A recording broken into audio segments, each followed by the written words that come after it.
This is a warning. I am the living reason why you should never do what I am about to tell you. There are things in this world that exist, some that we do not understand or believe. This is what happened to me and my two friends 4 years ago, and why I am now paying the price. Me and my two friends, Nathan and Charlie, loved our horror films, conventions, and events.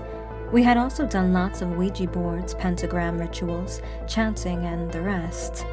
Now, I know this may sound dangerous to some, but we really didn't believe in all that and what these things apparently bring upon their victims.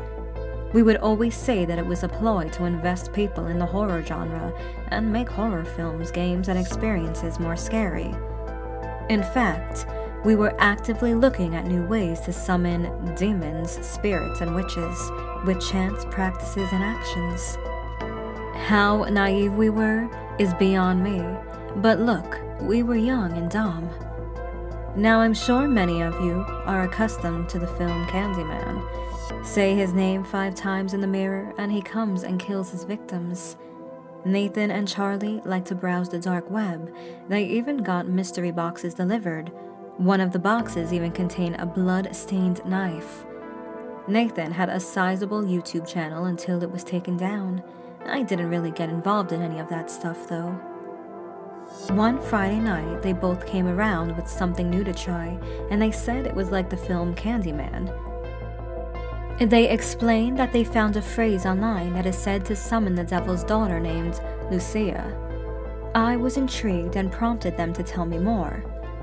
Nathan passed me a printed piece of paper with 4 written lines on it. Lucia, Lucia, demon of the night, I speak your name with fear and spite. I call forth your power, dark and divine. I pray to survive until I am thine. He told me that we have to say the lines into parallel mirrors, then she would appear behind you slowly. Lucia makes her way through their reflections until finally she takes you. He was laughing by the end of that sentence at how stupid it sounded. I questioned him on what he meant by the parallel mirrors.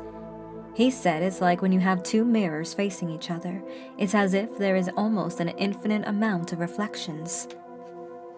I immediately went back to him saying that I have that in my bathroom. He leaned in and stared at me, then snapped back saying, "That's why we're here." We each stood in front of the mirror. I had a smaller mirrored medicine cabinet adjacent to the main one above the sink. One at a time we said the satanic phrase, Charlie first, then Nathan. The tension grew after each one of us had finished. I went last. I finished the last word and the light went off. I shouted, "What the hell?"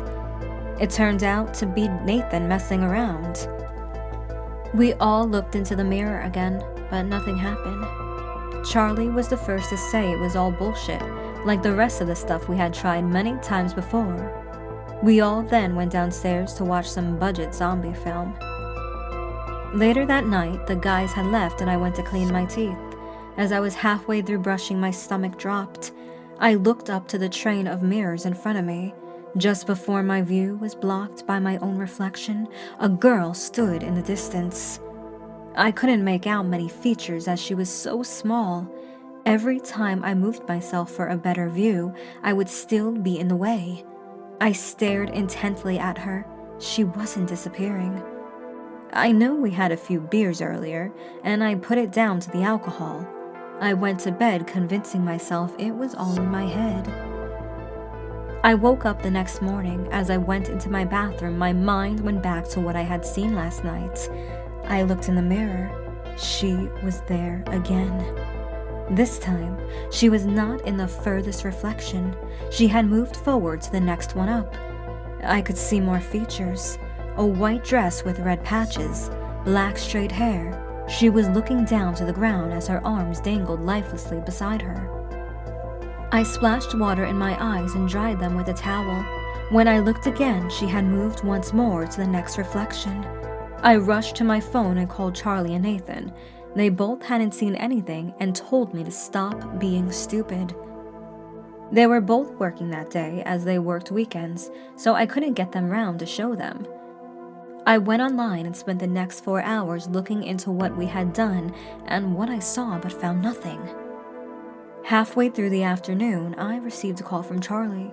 He was breathing heavily and was just saying, "What the hell?"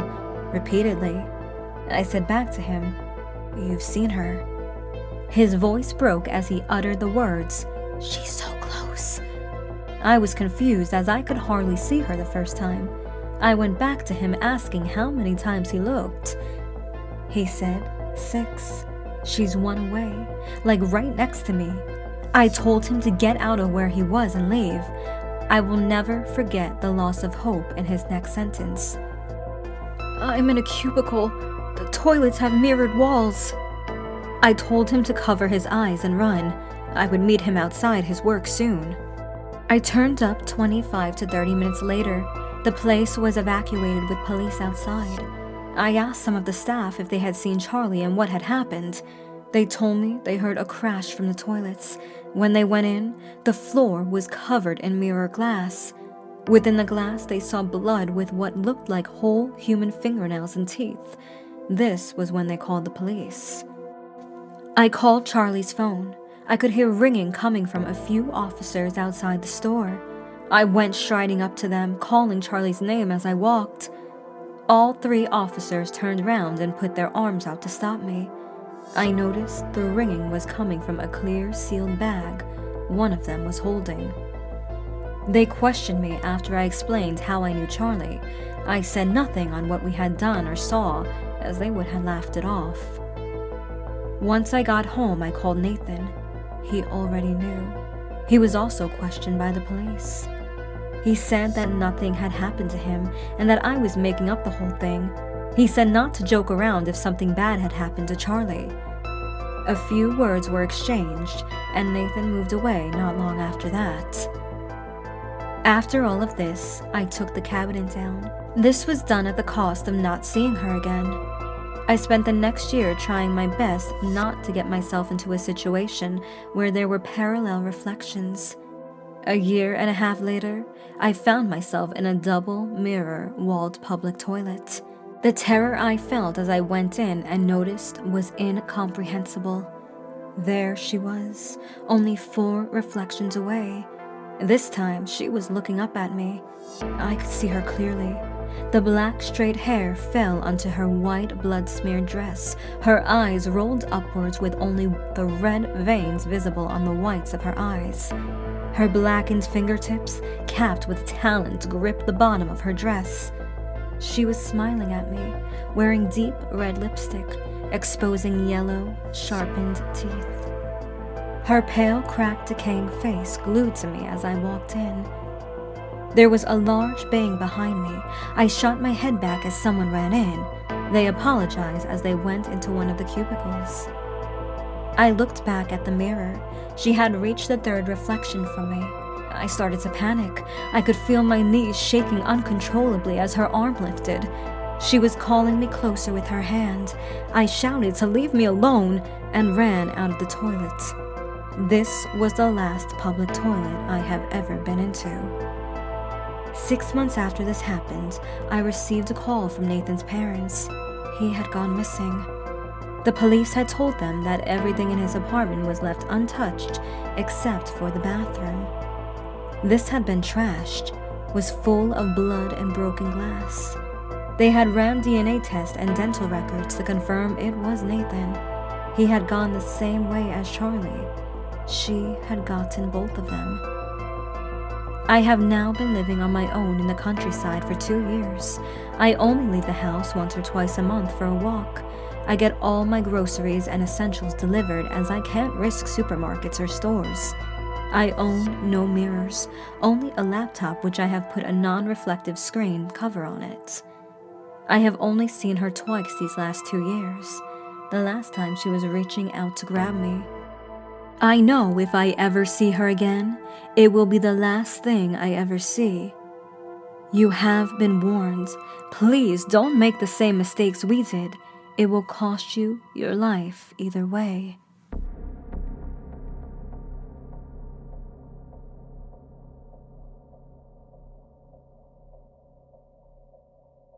My mother and father were killed in a terrible car accident when I was 6 years old.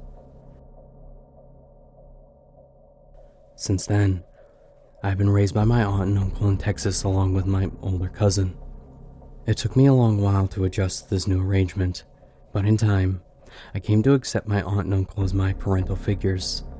But the person I was closest to was my cousin Lacey. However, it came to be that we were more like brother and sister. Living in Texas, we often went hunting and fishing. My uncle taught us both to be expert marksmen when it came to hog hunting. This comes in handy in the southern United States, where these wild hogs are considered pests due to their effects on the ecosystem. By the time I was 13, I had become a terrific shooter. My uncle sometimes joked that I would become a police sniper. Over time, my cousin and I both developed an interest in computers. This was in the late 90s and early 2000s when the internet was a much newer phenomenon and the idea of information superhighway was fascinating to us both. Lacey is 2 years older than me and thus graduated high school sooner. She was accepted into the University of Texas with a scholarship in computer sciences. As for me, my initial enthusiasm in computers has since waned into casual interest. My ultimate passion was in sports journalism, and I would end up attending the University of Southern California with an internship in the field. In the summer of 2006, I finished my sophomore year while Lacey had graduated from college and was working with a large technical firm in Houston. It was summer break and I hadn't seen her in a while, so I flew into town to visit for a few days. After spending a couple hours catching up, she brought up a subject that has since come back to haunt me. She referred to it as the dark web. One of her coworkers had been bragging that they had spent time there, claiming they have purchased numerous amounts of drugs on occasion and also watching some hardcore videos that cannot be found anywhere on the regular internet. Lacey learned that this part of the web could only be accessed if you were a really good hacker. This predated Tor software by several years. Hacking had become a hobby of hers and she decided to check it out. I figured, what the hell, right? What could be so bad about the dark web? Well, plenty, as it would soon turn out. As we went browsing, we both lost count of how many hitman advertisement, drug dealers, or animal torture videos we saw. Some videos were live streams of what seemed to be genuine, which caused both of us to cringe. We even saw things like crush porn. Apparently, there are people out there who are sexually aroused at the sight of baby animals being crushed under stiletto heels. Eventually, she came across a link entitled TJ's Horror House. It sounded corny as hell, but Lacey clicked it anyway. She was greeted by a message informing her that the show was going to take place that night and that it was for members only. The page gave her the option of registering and she did just that. Southern Nerd 04 was the username that she chose, and I remember it correctly, and the website accepted her registration. She seemed eager to see what the hell all this was about, and frankly, I felt uneasy.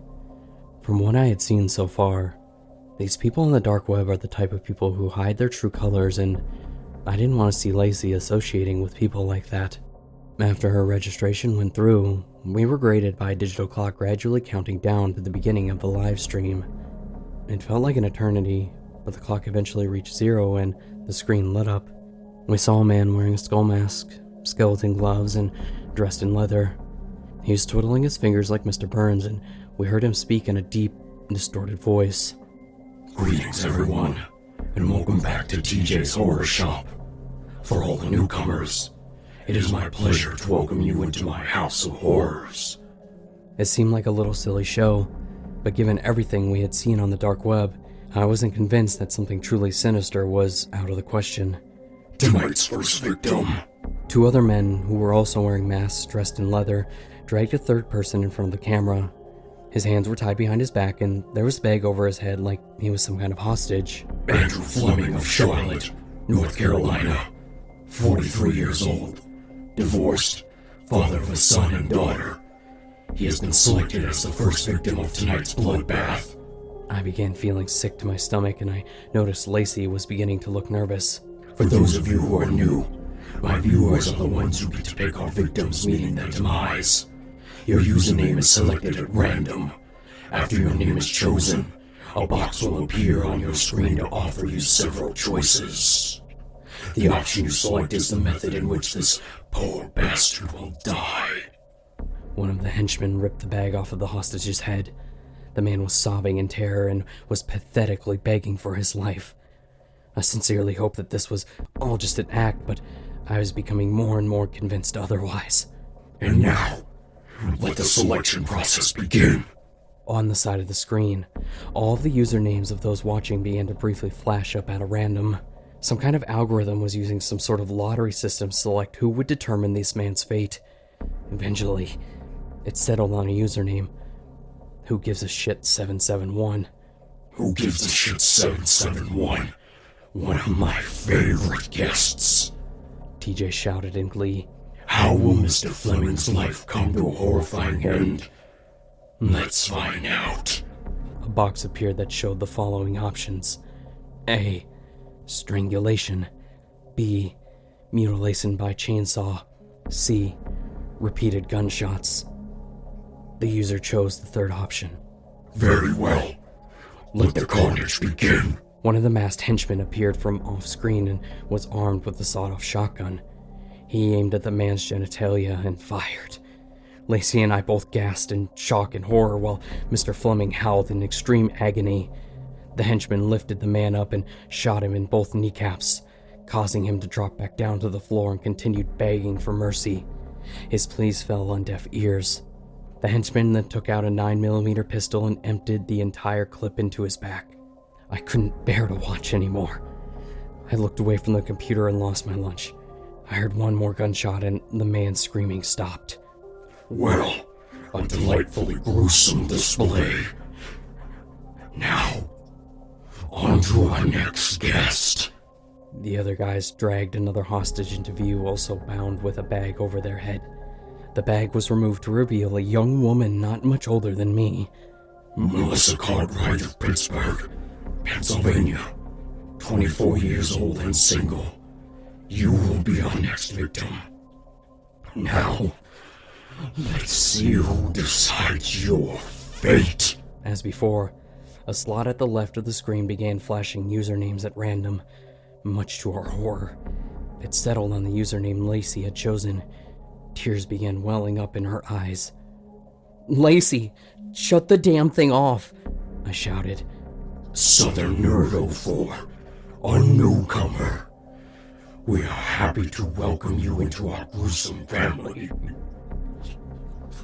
Now, you must choose how Mrs. Cartwright dies. The small box reappeared, but with several different options than before. Flailing, electrocution, or incineration. Lacey sat frozen. "Lacey, get off the page now!" I said with a mixture of fear and anger. Several minutes passed and TJ had grown impatient. Well, Southern Nerd, we are waiting. Lacey began frantically pressing buttons, hoping to escape from this awful place. If you do not choose in the next 20 seconds, you will be on our next show, TJ said menacingly. For a moment, Lacey appeared to be considering one of the murder options, but before she could choose, I ripped the power cord from the outlet and shut the damn computer off. Lacey broke down sobbing whilst I rushed over to comfort her. "You don't think they'll find me, do you?" she said fearfully. I don't know. I stayed with Lacey a few more days before flying back to Los Angeles. To be honest, I wanted classes to resume, but it was in the middle of July. The whole situation with the wackos over the dark web appeared to have blown over. More so I thought. Wednesday, July 19th, 2006, 10:47 p.m. I returned to my apartment and flopped down on my bed. I opened my laptop and was met with a horrifying sight. My generic desktop background had been replaced with an image of a skull mask, the same type of mask worn by TJ and his cronies in the terrible livestream. A video box appeared and a video message began to play. Hello there, Jason. It is me, TJ. Shivers went down my spine. How did he learn my name? How the fuck did he hack into my laptop? I believe we have a hostage here that might be of interest to you. The camera angle changed to reveal. No, it can't be. Lacey! She was bound and gagged and sobbing in the corner of the room where TJ was filming. There were cuts and bruises on her face. Remember when I told your cousin here that she would be part of our next show? I'm a man of my word, Jason. She had a choice and she refused to answer the call. And now, she will pay the ultimate price. He bent down and pet her head very creepily. Who will she? I sat motionless, waiting to hear what he would say next. I've decided to make things interesting for our next show. Your cousin still has a chance of survival if, and only if, you eliminate this man. A photograph of a middle-aged man appeared on my screen. Raymond Marshall, 53 years old, of Los Angeles, California. No particular reason why I chose this random person except for the fact that he happens to live near you. And now, you have a simple choice. Will you murder one person to potentially save another? I stared at my laptop, unable to move or speak. I wanted to save Lacey, but was it worth murdering another innocent person? 20 seconds, Jason. Tick. Talk. Tick. Talk. I heard TJ taunting. Not much time to consider things. A very awful predicament to be in. TJ began to count down out loud. 10, 9, 8, 7. Yes, I will do it! I finally managed to force out. I regretted it almost instantly. So, you agreed to play along. Very well then. You have until the end of our show tonight to carry this out, which will be in a couple of hours. Be warned. One of my henchmen is currently in Los Angeles and is watching your every move. You know, in case you try and check it out. Oh, and we are also monitoring your communications, so don't even think about warning your target or calling the police. I was trapped. There was no way out of this. I would have to become a murderer if Lacey was going to live, and the thought of it sickened me. If you haven't eliminated your target in 2 hours, my henchman will kill you. Shouldn't be a problem. Your cousin tells me you're an excellent shooter. TJ sent me his address. My target is a 15-minute drive away. A part of me wanted to commit right then and there, but I knew that this would be viewed as chickening out and this would surely get Lacey killed. No. I had to do this. I took a quick shower and then went out to my apartment building's parking garage, taking my laptop with me. I opened up the toolbox in the bed of my pickup truck and pulled out my hunting rifle. I stared quietly at the weapon. I brought it with me when I drove out to California 2 years ago. I had used it many times for hog hunting, but I hadn't had much time for hunting much of anything since moving out here. However, I had cleaned it recently and I had plenty of ammunition. I tossed the rifle into the back seat of my truck. Put this on, I heard a voice say. Startled, I turned around and saw a tall man in a hooded sweatshirt wearing a skull mask. Let me guess. You're that psychopath's puppet, I said sarcastically. Put this on, he repeated in a more aggressive tone. He was holding a headset in his outstretched hand. I took it from him. This headset has a small camera planted inside. It will provide visual confirmation that you have carried out your task. Any attempt to tamper with it and I will kill you. They had all their bases covered. Such a lovely crowd you hang out with, I said as I climbed into my truck. I saw him turn around and walk away. I couldn't see him or his vehicle anywhere in sight. And with that, I started the ignition and began driving to the address TJ had sent me. All the while, I saw a dark SUV with tinted windows tailing me the whole way. I tried to make out the license plate, but it was late at night and I couldn't see it. I eventually arrived at the street where my intended target lived. The house was directly across the street from the park. I decided it would be easier to hide from the target if I parked my truck over there. Meanwhile, the SUV that had been tailing me made a sharp U-turn and parked itself on the other side of the street. And they weren't kidding when they said that they were watching my every move. I opened up my laptop and waited for the video box to appear on my desktop, which is how TJ said that he would contact me when they neared the end of their disgusting little show. At about 1:20 a.m., that's exactly what happened. Welcome back again, loyal followers. We have had quite an entertaining show for you tonight, but we've got quite a finale in store for you. He went off camera and dragged a woman in front of him, hands tied and mouth covered in duct tape. It was Lacey. Will a man end one person's life to possibly save another? Let's find out. Off to Los Angeles we go. In the video box, the image of TJ was replaced with the camera feed from the headset his henchman had given me earlier. I knew this was my cue to look over to my target's house across the street. I rolled my window down low enough for the muzzle to stick out. TJ's henchman got out of his SUV and walked up the driveway. Apparently, the man I was assigned to killing was a night owl. All of his lights in his house were on, and I swore I could hear his TV blaring. Maybe he lived alone. The masked man rang the doorbell and stepped off to the side of the house to hide. A man arrived at the door. It was him, my target. "Hello? Who's there?" I heard him shout. He took a couple steps outside. This was it, my moment of truth. I gathered every ounce of strength and fortitude I could muster and pulled the trigger. And it was a direct hit right between his eyes. Raymond Marshall was dead before he hit the ground. The henchman emerged from the side of the house and walked up to the corpse and examined it. After doing so, he looked in my direction and gave some kind of hand gesture, presumably a signal of verification. There you have it. Our friend did indeed have it in him to commit this murder.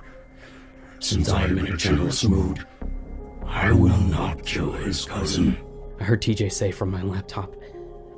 The henchman got back into his SUV and drove off into the night. I watched as he drove away. I breathed a sigh of relief, but that relief was short-lived. I saw TJ walk off camera and another one of his cronies walked into view, armed with a shotgun. After a slight hesitation, he shot Lucy dead. I was in utter shock and disbelief.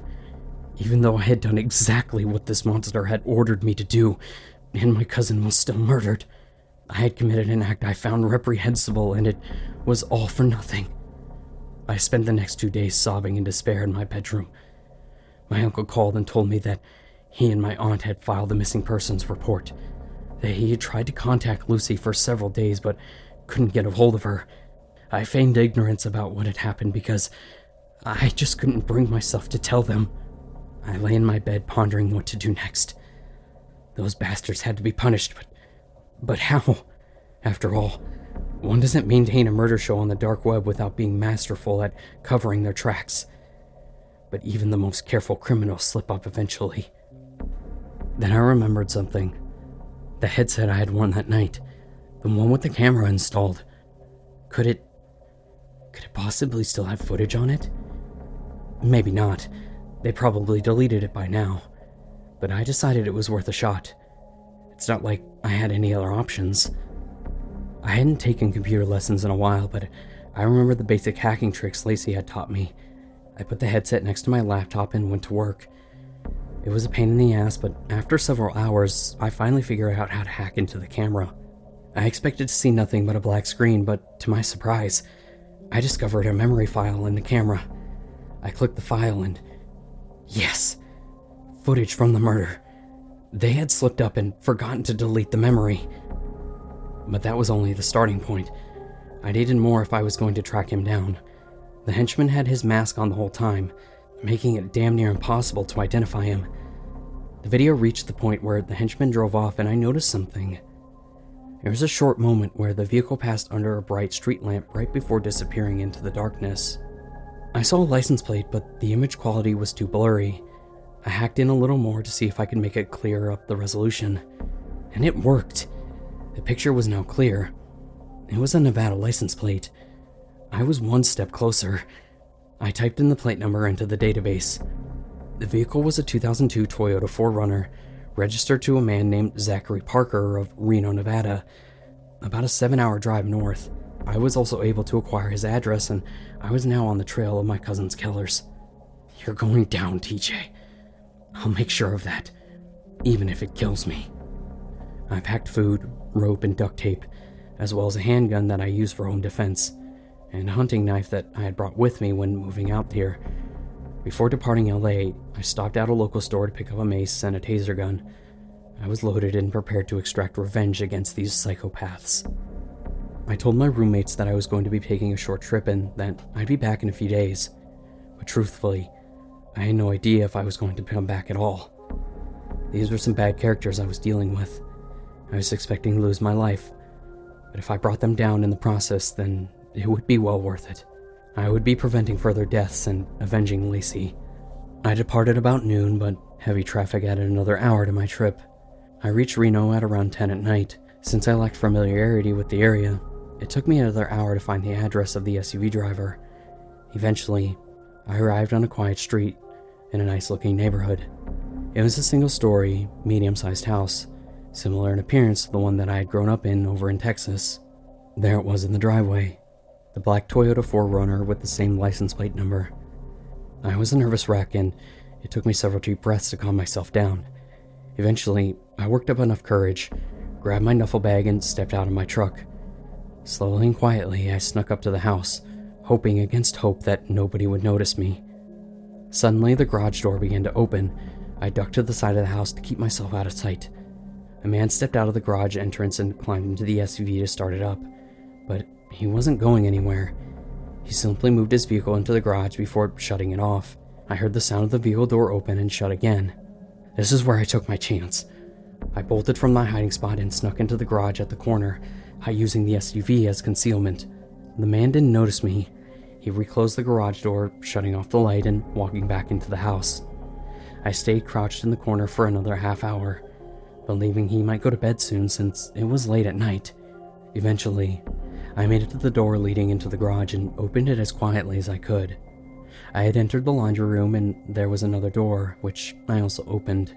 I was now in a dark hallway. At the end was a bedroom, and with its door partially open and a light on, I heard the sound of a shower shutting off. A few minutes later, I heard gargling noises. These were the longest few minutes of my life as I waited for the right moment to strike. I slowly crept into the dark hallway, careful not to make a sound. I set down my duffel bag and pulled out my taser. I heard a slight creaking noise of the man sitting down on his bed. And that's when I made my move. I burst through the bedroom door and shot the man in the chest with the taser gun. I made sure he was electrocuted for a good long time because I wanted him to suffer. Plus, I wanted to ensure that he wouldn't be able to fight back while I used my rope to bind him to his bedroom chair. He recovered from his disorientation. It took him a moment to realize that he was tied up, and he began shaking frantically. Then he looked up at me and let out a gasp. What the hell are you doing here? How the fuck did you find me? You got sloppy, I said tearfully. But you never thought you'd see me again, huh? Did you? He glared at me contemptuously. Names and locations, dickface. I'm not telling you shit, he said defiantly. Fine, I've got plenty of time. In the meantime, we're going to see just how much you can take. See how tough you really are. He gulped nervously. We can do this the easy way or the hard way, Zachary. Names. Go fuck yourself, he shouted. I pulled out my handgun and shot him in the kneecap. He screamed like a banshee, and I couldn't help but feel satisfaction at watching him suffer. Not so tough when your victims fight back, are you? Start talking, asshole. Go to hell. Maybe I will, but I'm taking you bastards down with me. I then pulled out my pepper spray and blasted him squarely in the face, which led to more screaming. I made sure that he got a large dosage. His eyes watered like a faucet and mucus began dripping out of his nose. Talk! You're not getting nothing from me. All right then. Looks like I need to up the ante. I reached once more into the duffel bag and pulled out a hunting knife. Let's see. Your fingers, your toes, or your family jewels? He stared at me silently, sweating profusely. I'll settle with the family jewels. I moved in closer and began to press the knife against his crotch. All right, I'll talk. I pulled back and smiled with satisfaction. That's more like it. He spilled the beans of names and addresses of every one of his co-workers. He even gave the address of the abandoned warehouse where they hold their live streams. He said that they were planning to have another show tomorrow night. As much as I hated this man, I didn't want to actually kill him. I would have preferred Zachary and his buddies be kept alive to suffer in prison forever. I also couldn't take that chance that he would break free and go warn his friends that I was trailing them. I pressed the gun to his temple and pulled the trigger. A loud bang rang out and I saw his head slump, oozing blood and brain matter onto the carpet. I stood there for a moment watching Zachary's limp corpse. It was a lot for me to take in. Yes, he deserved it. I doubt anyone would argue otherwise. Still, I felt a little overwhelmed, but I had to expunge that feeling. I couldn't afford to be a bleeding heart, not with these bastards, and I would have to be prepared to take more lives if necessary. Just then, I heard a whimpering noise. It was coming from Zachary's closet. I pressed my ear against the door and I could hear what sounded like children crying. It was a heartbreaking sound. Has this man been keeping you hostage? I asked. Yes, I heard the voice of a young boy respond from the other side of the door. Don't worry, I'm gonna get you help. I looked around Zachary's bedroom and I saw his cell phone at the top of his nightstand. I used his cell phone to contact the police and inform them of children being held captive. Eventually, I drove away from the house discreetly in the dead of the night. Somehow, none of his neighbors had heard anything. I spent the better part of the following day staking out an abandoned warehouse Zachary had told me about. I couldn't help my mind focusing on anything else except for bringing these bastards down. Eventually the sun set and I decided to make my move into the factory, whether TJ and his cronies had arrived or not.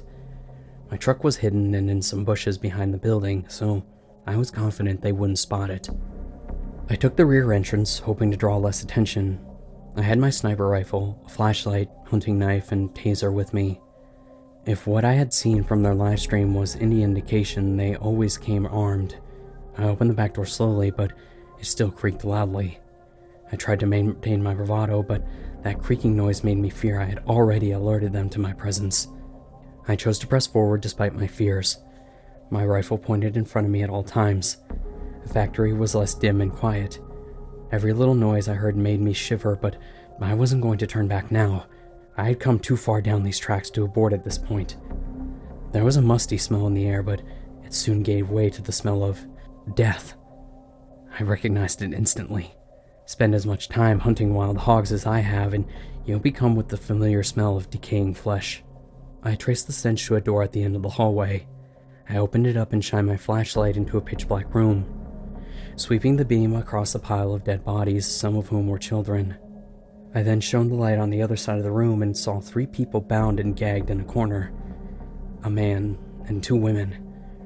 Using my hunting knife, I cut the ropes binding them. "Are you a cop?" asked one of the female captives. No, I'm just here to help," I replied, then pointed at the dead bodies. "Last night's victims?" "Yes. They haven't gotten around to burying them yet. They're running some kind of sick internet show here, and we were next in line," said the male captive. The other female hostage was too traumatized to speak. I can't say I blame her. "You 3 head out of here and go to the police station. We're shutting them down," I said. "You sure you'll be okay?" the male hostage asked. "I'll be fine. Just tell them about me. Now go!" Without missing a beat, the trio bolted out of there and out of the rear entrance. I decided to leave the door to this room open, just to give them a shock when they arrived. I reached the main area of the factory. It was largely empty aside from a few desks, a computer with a web screen, and some extension cords.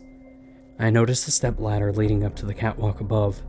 I decided this would be a good place to hide while I continued to wait for their arrival. The wait would not be very long. Less than 10 minutes later, 4 men entered the building through the front door. They weren't wearing their masks, and they were all armed with shotguns, as expected. The leader was tall, lean, and had blonde hair. "Where the hell's Zachary? Have you been able to get a hold of him yet?" a blonde-haired man shouted in frustration. I quickly deduced that this was TJ. I've been trying to get a hold of him all day, but what? I drove to his house earlier today. The place was crawling with cops. When I asked the cop what happened, they said he was found dead in his bedroom. Maybe someone found out about the kids he was holding captive. TJ let out an exacerbated sigh. Fine. We'll just have to do it without him. I should have known bringing him on board was a mistake. He always was a little careless. No, you have no idea, TJ, I quietly muttered to myself from my hiding spot. TJ approached the desk with the computer and turned it on. Bring out those hostages. We'll begin tonight's show in about half an hour. You got it, boss, one of the men said, and he disappeared down the hallway. I readied my hunting rifle from my perch on the catwalk. The moment of confrontation was arriving. TJ fiddled around on his computer for a little bit when he suddenly heard a loud scream. The fuck was that? TJ said. The henchman reappeared looking frantic and sweating. The hostages, they're gone. What do you mean, they're gone? TJ asked incredulously. They're gone. The storage room door was wide open. I walked in and they weren't there. The ropes have been cut. I saw TJ face palming. How the fuck did... Never mind. If those people somehow escaped, they're bringing the cops back here with them. We better leave now.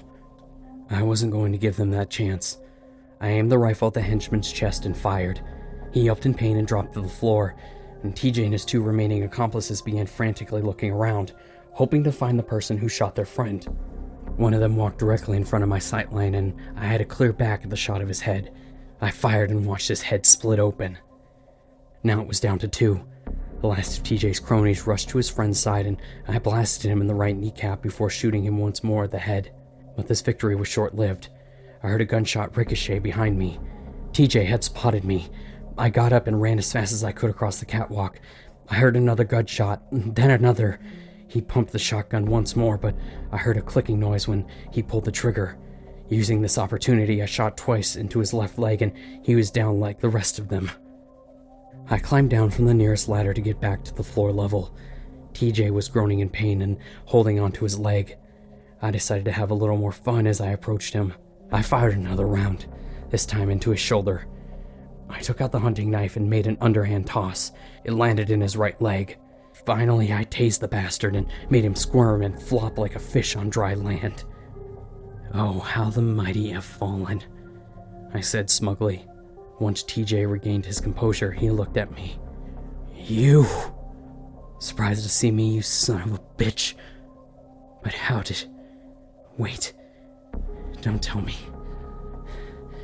Zachary. Like you said, he was always a little careless. And this time it came back to bite you in the ass. You were the one who killed him. He got what he deserved. Alright. What about Raymond Marshall's murder? You'll still go to prison for that. No, I won't. Oh, really? What makes you say that? Because you aren't going to say anything. I pointed the muzzle to his forehead. No, please, spare me. He sounded so pathetic. I saw a puddle form near his crotch. The bastard was pissing himself in fear. Spare you? Did you spare my cousin? Did you spare anyone who bleated for mercy? No. You gave no mercy. And you shall receive none. I pulled the trigger and ended his life. All of them were dead now. And the nightmare was over. I heard sirens approaching in the distance.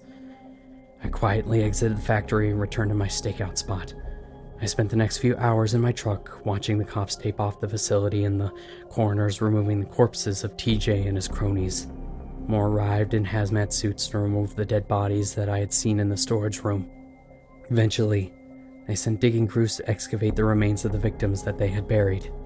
It was during all this commotion that I was able to drive away unnoticed. It was a very long drive back to LA. I spent some of that time listening to the radio. The story was all over the news. When I heard reports about the men being eliminated by an unknown assailant with no available description, I knew the 3 hostages I had cut loose had kept their promise. I was in the clear. Eventually, Lacey's remains were identified and my aunt and uncle received some much-needed closure. It's been a long time since that incident. Occasionally, I have thought about turning myself in for Raymond Marshall's death, but I also rationalized that his death was in their hands and that I was an unwilling pawn. Take it from me. A deep web is a dark, despicable place. I'll never go down there again, and neither should you.